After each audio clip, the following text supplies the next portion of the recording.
வணக்கம். Welcome to our channel. So நேற்று நம்ம மார்க்கெட் வந்து ஒரு பெரிய ரேலியை வந்து தவற விட்டுருக்கு. ஏன்னா நம்ம மார்க்கெட் வந்து லீவு. அதுக்கு முதல் நாள் முடிஞ்ச அமெரிக்கன் மார்க்கெட்ஸ் பார்த்திங்கன்னா ஒரு பெரிய லெவலில் வந்து பவுன்ஸ் பேக் கொடுத்து ஏற்றம் கொடுத்துருந்தது. காரணம் வந்து அந்த ரெசிப்ரோக்கல் டாரிஃபை வந்து 90 நாள் நிறுத்தி வைக்கிறேன்னு சொன்னது ஒரு பெரிய மார்க்கெட்டுக்கு பூஸ்ட் கொடுத்த மாதிரி ஆயிடுச்சு. அமெரிக்கன் மார்க்கெட் பார்த்தோம் அப்படின்னா அன்றைக்கி அந்த பவுன்ஸ் பேக் வந்து 2001க்கு பிறகு பெரிய அளவில் பவுன்ஸ் பேக் கொடுத்த நாள் நேற்று அந்த முடிஞ்ச நாள் சொல்லலாம். வெட்னஸ்டே இன்றைக்கி முடிஞ்ச மார்க்கெட் பார்த்திங்கன்னா அந்தளவு பெரிய பவுன்ஸ் பேக் கொடுத்தது. S&P பார்த்திங்க அப்படின்னா ஒரு 9% ஏறி இருந்தது. இது வந்து வேர்ல்டு வார் 2க்கு பிறகு ஏறினதாக ஒரு ரிப்போர்ட் ஒன்று வந்திருக்கு. அதேமாதிரி டவ் ஜோன்ஸ் பார்த்திங்க அப்படின்னா 2962 புள்ளிகள் ஏறி இருக்குது. 7.9% பெரிய அளவில் ஏற்றம் கொடுத்துருந்தது. அதேமாதிரி நாஸ்டாக் காம்போசிட் பார்த்தோம் அப்படின்னா 12.2% ஏறி இருந்தது. இதுவும் வந்து ஜனவரி 2001க்கு பிறகு ஒரு பெரிய ஏற்றம் கொடுத்ததாக நம்ம வந்து சொல்லலாம். அது கிட்டத்தட்ட எல்லா நாட்டுக்கும் வந்து அவர் வந்து அந்த 10% பேஸ் லைன் டாரிஃப் தவிர மீதியை வந்து அந்த அதிகமாக போடுற டாரிஃப் வந்து நான் நிப்பாட்டி வச்சுருக்கேன் அப்படின்னு சொன்னது ஒரு காரணம். அதே மாதிரி இன்வெஸ்டர் லெவலில் சென்டிமெண்ட் பார்த்தோம் அப்படின்னா இது ஒரு பாசிட்டிவாக எடுத்துக்கிட்டது ஒரு பெரிய லெவல் காரணம்.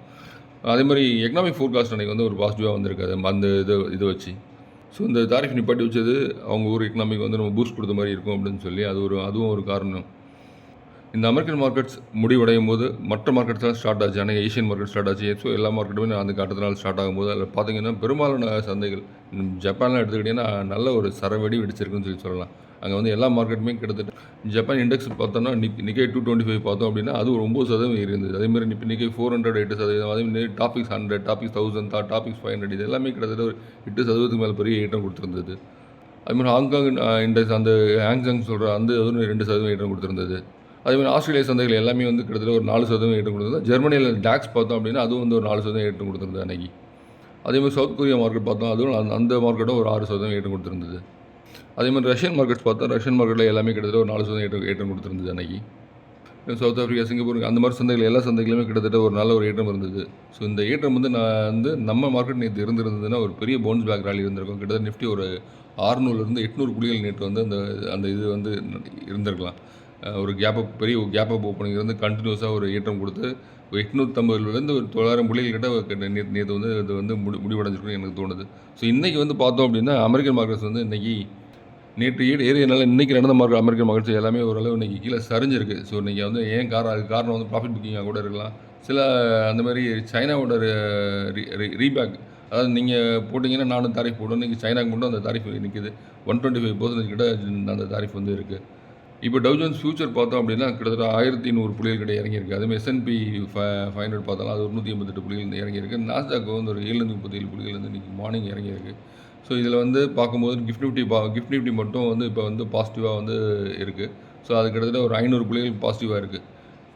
இது போக போக வந்து இறங்கிச்சு அப்படின்னா நம்மளுடைய கேப் அப் ஓப்பனிங்கும் வந்து குறையலாம். இன்றைக்கி நம்ம கேப் அப் ஓப்பனிங் எப்படி இருக்குன்னு நான் எதிர்பார்க்குறேன் அப்படின்னா நேற்று இருந்ததுன்னா கிட்டத்தட்ட ஒரு 400 புள்ளிகள் வந்து கேப் அப் ஓப்பனிங் இருந்திருக்கும். இன்றைக்கி வந்து ஒரு 250 புள்ளிகள் இன்றைக்கி 150 ஒரு 250 புள்ளிகள் இன்றைக்கி கேப் அப் ஓப்பனிங் நம்ம மார்க்கெட் இருக்கலாம். ஸோ நேற்று தவற விட்டதான் இன்றைக்கி மார்க்கெட்டு நடக்கும்.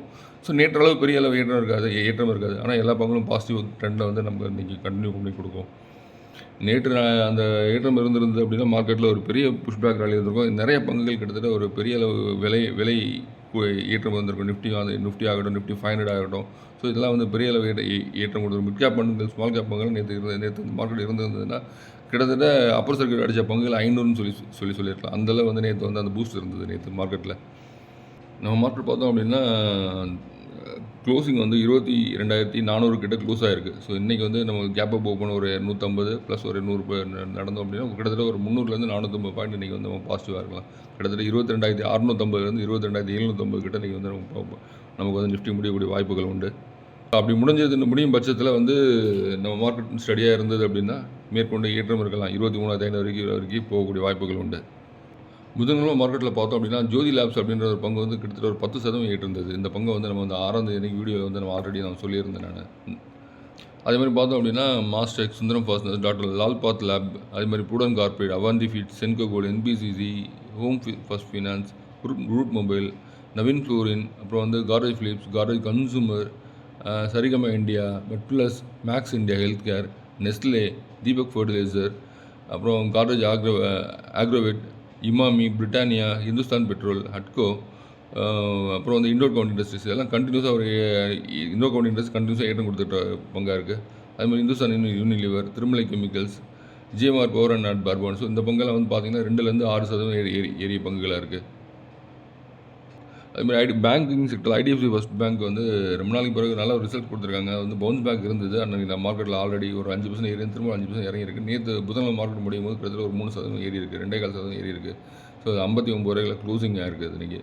இது 60 ரூபாய்க்கு மேலே க்ளோஸ் ஆச்சுக்கிட்டு அடுத்த ஒரு 60 ரூபாயிலேருந்து 70 ரூபாய்க்குள்ளே கூடிய சீக்கிரம் போகக்கூடிய வாய்ப்புகள் உண்டு இந்த பங்கு கூட. அதுமாதிரி நம்ம மார்க்கெட் பார்த்தோம் அப்படின்னா இன்றைக்கி வந்து பெரும்பாலான பங்குகள் இன்றைக்கி ஏற்றம் கொடுக்க வாய்ப்பு உண்டு. 3% மேலே ஏற்றம் கொடுக்கலாம். ஒரு நல்ல பங்குகள் அப்படின்னு பார்த்தீங்கன்னா 8% வரைக்கும் இன்றைக்கி ஏற்றம் கொடுக்க வாய்ப்புகள் உண்டு. சரி, அதுமாதிரி பெரும்பாலான பங்குகள் இன்றைக்கி நல்ல துறை சார்ந்த பங்குகள் ரொம்ப நாள் அதாவது ஏற்றம் கொடுக்காத பங்குகள்லாம் பார்த்தோம் அப்படின்னா இன்றைக்கி அதெல்லாம் அப்பர் சர்க்கிள் கொடுக்கக்கூடிய வாய்ப்புகள் கூட உண்டு இன்றைக்கி உண்டு. ஸோ நீங்கள் அது மாதிரி பங்குகள்லாம் பார்க்க போனால் இன்றைக்கி நிறைய செக்டரில் அதிகமான பங்குகள் வந்து இருக்குது. நல்ல பங்குகள் வாங்கி வச்சுருந்தோம் அப்படின்னா நல்ல ஒரு பெர்ஃபார்மன்ஸ் கிடைக்கும். அது மாதிரி நீங்கள் இப்போ நீங்கள் இந்த இதில் பார்க்க போனால் அப்படின்னா கன்சூமர் டியூரபிள்ஸ் ஏறக்கூடிய வாய்ப்புகள் உண்டு. அதே மாதிரி defence, railway sector, data centre, அதே மாதிரி மெட்டல் செக்டர், ஃபார்மா, அதுமாதிரி இண்டஸ்ட்ரியல் லெவலில் வேஸ்ட் கிளீனிங் பண்ணுற கம்பெனிஸ் இப்படின்னு அதிகமான பங்குகள் வந்து இன்றைக்கி ஏற்றம் கொடுக்க வாய்ப்பு கொண்டு உள்ளது. இதில் வந்து சில பங்குகளும் பார்த்தோம் அப்படின்னா என்விரோ இன்ஃப்ரா இன்ஜினியர்ஸ் இதில் வந்து நல்ல ஒரு ஏற்றம் கொடுத்த பங்கு கிட்டத்தட்ட ரொம்ப அதிகமாக இறங்கியிருக்கு இந்த பங்கு. அதுமாதிரி Antony waste paper, ion exchange, அப்புறம் வந்து RVNL RITES, IRFC, Kaynes technology, இப்போ அவலான், சிர்மா, பிஜிஎல், இபேக், இந்த மாதிரி அதே மாதிரி இதில் டிரான்ஸ்ஃபார்மர் ரெட்டிஃபைக்ஸ் அப்படின்னு சொல்கிற பங்கு, ஹெச்பிஎல் பவர், அப்புறம் அதே மாதிரி Lloyds metal and power, Lloyds engineering, அதுமாதிரி ஹெல்த் கேர் பார்த்தோம் அப்படின்னா ஆஸ்ட்ரடியம் health care, rainbow children hospital, Marksans pharma, mankind pharma, doctor Reddy, ஒரு avenue super mart, Vishal mega mart, அதுமாதிரி எஃப்எம்சிஜிஎஸ் அந்த மாரிகோ, டாபர், இந்துஸ்தான் யூனிலிவர், டாடா கன்சூமர், அதேமாதிரி கோல்டில் பார்த்தோம் Goldiam international, Kalyan jewellers, Thangamayil, Senco gold, Motisons jewellers, railway துறையில் ஜேடபிள்யூஎல், ஜூபிட்டர் வேகன் அந்த பங்கு வந்து ஆல்ரெடி நல்லா ஏற்றம் கொடுத்தது. இப்போ இந்த மார்க்கெட்டில் வந்து இது இல்லாமதுனால ஏற்றம் கொடுக்காது. அதுவும் நல்ல பங்காக தெரியுது. அதே மாதிரி இதை டிஃபென்ஸை பொறுத்த வரைக்கும் GRSE, Cochin shipyard, Zen technology, நைபு, இந்துஸ்தான் ஏரோநாட்டிக்ஸ் லிமிடெட், அதுமாதிரி ஃபெர்டிலைசர் பார்த்தோம் அப்படின்னா அதில் வந்து சம்பல் ஃபெர்டிலைசர், கோரமண்டல் இன்டர்நேஷ்னல், அதே மாதிரி தீபக் ஃபெர்டிலைசர், அதே மாதிரி ஃபேக்ட், அதே மாதிரி ஹட்கோ, என்பிசிசி, அதே மாதிரி Aadhaar housing finance, power sector எடுத்துக்கிட்டோம் அப்படின்னா ஐஆர்இடிஏ, என்டிபிசி க்ரீன், அப்புறம் வந்து எஸ்ஜேவிஎன், என்ஹெச்பிசி, என்டிபிசி, ஐநாக்ஸ் விண்டு, ஐநாக்ஸ் க்ரீன், அதே மாதிரி இப்போ சொன்னால் சுவிட்சர்லாந்து சொல்லலாம். இந்த மாதிரி பங்குகள்லாம் ஏறக்கூடிய வாய்ப்புகள் அதிகம். அதே மாதிரி இன்னொரு ப்ளஸ் வந்து நமக்கு மார்க்கெட்டுக்கு நேற்று வந்து ஆல்ரெடி வந்து ஆர்பிஐயில் வந்து ரேட் கட் பண்ணியிருக்காங்க 0.25%. அதுவும் வந்து புதன்கிழமை மார்க்கெட்டில் வந்து நமக்கு சப்போர்ட் பண்ணல. ஸோ இன்றைக்கி அதுவும் சேர்ந்து நமக்கு சப்போர்ட் பண்ணுறதுக்கான வாய்ப்புகள் உண்டு. ஸோ இன்னொரு 3 மாதத்துக்கு பயம் இல்லாமல் இருக்கலாம் அப்படின்னு சொல்லலாம். ஆனால் ஒரு 60 நாள் வந்து கொஞ்சம் வந்து ரிலீஃப் கிடச்சிருக்கு நமக்கு. இந்த 60 நாளில் நமக்கு ஒரு 40 நாள் மார்க்கெட் இருக்கும். ஸோ இந்த 40 நாள் மார்க்கெட் வந்து ஓரளவு பாசிட்டிவாக இருக்கக்கூடிய வாய்ப்புகள் உண்டு. அதுக்கடுத்து ஒரு மாதத்தில் ஒரு 20 நாள், அதுக்கு 60 நாள் கழிச்சு மார்க்கெட் வந்து திரும்ப வந்து ட்ரம்ப் வந்து நான் இதை போடுவேன் அதை போடுவேன்னு சும்மா ஏதாவது சொல்லிக்கிட்டே இருந்தார் அப்படின்னா திரும்ப மார்க்கெட் வந்து இறங்கி இந்த பிரச்சனையில் தான் ஓடிக்கிட்டு இருக்கும். அவங்க வந்து அந்த சைனா பிரச்சனை, இப்போ சைனாவும் அமெரிக்காவும் வந்து நானானியன் போட்டி போட ஆரம்பிச்சிட்டாங்க. யார் நம்பர் 1 அப்படின்ற பிளேஸில் வந்து யார் இருக்கிறது அப்படின்றத இன்றைக்கி வந்து பெரிய கேள்வியாக இருக்குது. அமெரிக்கா நான் தான் இருப்பேன் அப்படின்றப்போல் சைனா வந்து நானும் வருவேன் கூட போட்டிக்கு அப்படின்னு சொல்லி வந்து எதிர்த்து நிற்கிற போல். வேறு யாரும் பெருசாக வந்து அந்த இதில் வந்து கேள்வி கேட்கல. நீ போட்ட தாரிஃபாக நீ போட்டால் நான் தாரிஃப் போட்டால் நானும் உனக்கு திருப்பி நீ என்ன பர்சன்டேஜ் போட்டாலும் சரி நானும் திருப்பி பர்சன்டேஜ் போடுவேன் அப்படின்னு சொல்லி சைனா வந்து ஸ்ட்ராங்காக எதிர்த்து நிற்கிறாங்க. ஸோ இதுக்கு வந்து ட்ரம்ப் வந்து சைனா மேலே ஒரு பெரிய கோவத்தில் இருக்கார். இந்த இது வந்து சைனாவுக்கும் அமெரிக்காவுக்கும் நடக்கிற வார் வந்து இந்த எக்கனாமிக் வார் வந்து எப்போ முடியும்னு தெரியல. ஸோ பார்க்கலாம். அதே மாதிரி சைனா கிட்ட அமெரிக்காவோட பெரிய குடுமி கையில் வச்சுருக்காங்க. ஸோ அதனால் வந்து பயப்படாமல் வந்து அவங்க வந்து ப்ளே பண்ண ஆரம்பிச்சிருக்காங்க. ஏன்னா அமெரிக்காவோட ட்ரெஷரி பாண்ட்ஸ் கிட்டத்தட்ட அவங்கள்ட்ட நிறைய ஏகப்பட்ட பாண்ட்ஸ் இருக்குது. ஸோ இந்த மாதிரி ப்ளே பண்ண ஆரம்பித்தாங்க அப்படின்னா அவங்க சைனா வந்து ட்ரெஷரி பாண்ட்ஸ் கையில் இருக்க பாண்ட்ஸை விற்க ஆரம்பித்தாங்க அப்படின்னா இவங்க டாலர் வீக்கன் ஆக ஆரம்பிக்கும். ஸோ இதெல்லாம் வந்து நிறைய பிரச்சனைகளை வந்து அமெரிக்கா ஃபேஸ் பண்ண ஆரம்பிக்கும். ஸோ இதில் வந்து பார்க்கலாம் நம்ம சைனாவோட ப்ளே எப்படி இருக்குது அப்படின்றத. அதே மாதிரி ஜப்பானையும் குறைச்சி எடை போட முடியாது. ஜப்பான் கிட்டேயும் அமெரிக்காவோட குடுமி நிறையா இருக்குது. ஸோ இவங்க இந்த 2 கண்ட்ரிக்கிட்டையும் பார்த்து தான் வந்து அமெரிக்கா வந்து விளையாடுன்னு எதிர்பார்க்குறேன். ஆனால் ஜப்பான் வந்து சைனா மாதிரி வந்து எதிர்த்து நிற்க மாட்டாங்க. சைலண்ட்டாக வந்து எதாக இருந்தாலும் சைலண்ட்டாக செய்வாங்க.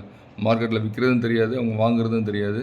மார்க்கெட்டில் அவங்க அடிக்க ஆரம்பித்தாலும் அவங்க இந்த மாதிரி பாண்ட்ஸை விற்க ஆரம்பித்தாலும் அமெரிக்காவோட குடுமி ஆட ஆரம்பிச்சிடும். ஸோ எது நடந்தாலும் வந்து அமெரிக்காவுக்கு பிரச்சனை கொஞ்சம் இருக்குது.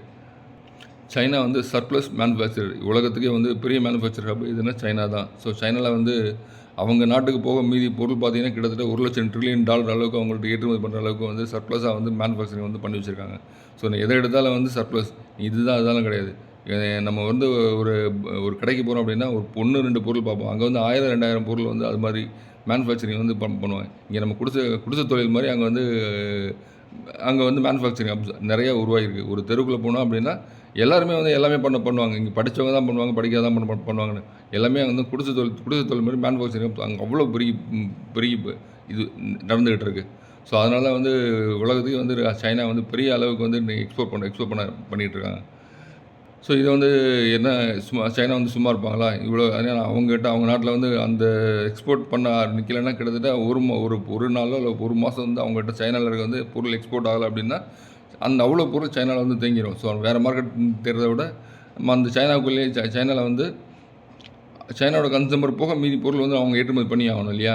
மற்ற பொருள் இதை அவங்க மற்ற கண்ட்ரியை தேடி ஆகணும். அந்த தேடுறதுக்கு வந்து அவங்க தேடுறதுக்கு பதில் அவங்க என்ன பண்ணுவாங்க அப்படின்னா ஆல்ரெடி நம்ம எக்ஸ்போர்ட் பண்ணிடுற கண்ட்ரிஸ்க்கு டம்ப் பண்ணுவாங்க. ஸோ அவங்க இப்போ வந்து 100 அனுப்புகிறாங்க அப்படின்னா 100-200 சேர்த்து அனுப்புவாங்க.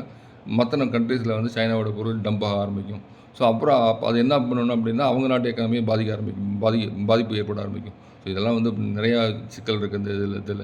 ஸோ ட்ரம்ப் வந்து சின்னதாக வந்து நான் தாரிஃப் போகிறேன்னு ஆரம்பித்த டாட்டு இப்போ கரண்ட் இந்த டாட் கிட்டத்தட்ட உலகம் ஃபுல்லாக அந்த டாட் வந்து கோடு போட்டுருச்சு. பார்க்கலாம் நம்மளுடைய மார்க்கெட் எப்படி இருக்குன்னு. அதே மாதிரி நமக்கு இன்றைக்கி தான் மார்க்கெட், இதோட திங்கட்கிழமை மார்க்கெட் லீவு. ஸோ இது அடுத்து